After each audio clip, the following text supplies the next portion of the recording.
Family matter पे आमतौर पे देखा जाता है कि जब भी कोई लड़की फैमिली कोर्ट में अपने हस्बैंड के खिलाफ जब मेंटेनेंस फाइल करती है, तो हमेशा ये देखा गया है कि हस्बैंड द्वारा ये प्ली लिया जाता है कि हमने इतना पर्सनल लोन या कुछ भी लोन लिया है और हमारा ये ईएमआई है। तो सवाल ये है कि क्या मेंटेनेंस कंसिडर करते हुए ये जो उनके द्वारा जो लोन दिखाया जाता है कि वो कंसिडर कोर्ट करती है कि नहीं करती? इसका जवाब है कि कोर्ट इसको कंसिडर नहीं करती है। कोर्ट मेनली जो मेंटेनेंस ग्रांट करती है उसमें 2-3 बिंदु को कंसिडर करती है।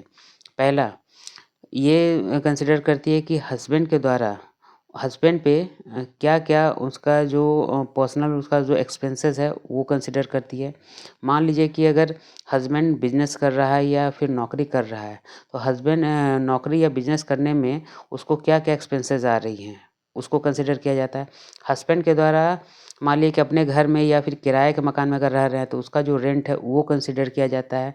दूसरा ये बात है कि हस्बैंड पे कितने डिपेंडेंट हैं, उस वो मैटर कंसिडर किया जाता है और ये देखा जाता है कि हस्बैंड के जो माता-पिता हैं, उसके जो मेडिकल एक्सपेंसेस हैं या फूडिंग्स है, वो कंसिडर किया जा सकता है। तो कुल मिला के ये देखा जाता है कि जो आपका जो बेसिक नेसेसिटी है, वो कंसिडर किया जाता है।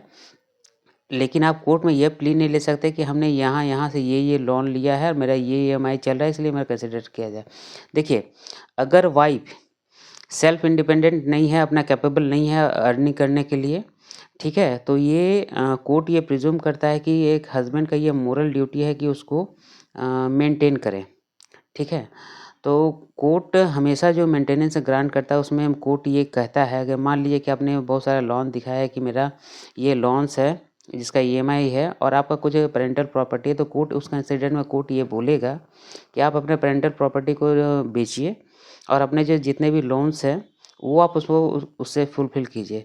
बट कोर्ट हमेशा ये देखता है कि अगर वाइफ़ किसी भी तरह से इनकैपेबल है सेल्फ अर्निंग करने के लिए या सेल्फ अपने आप को मेंटेन करने के लिए तो उसके के अनुसार कोर्ट हमेशा मेंटेन ग्रांट करता है बशर्ते उसमें ये 2-3 चीज़ बिंदु जो हैं उसको कंसिडर करता है। आप अगर कोर्ट में ये प्ली करते हैं कि हमारा ये लोन है, उसका हमें इतना ईएमआई भरा है तो कोर्ट उसको कंसिडर नहीं करता है।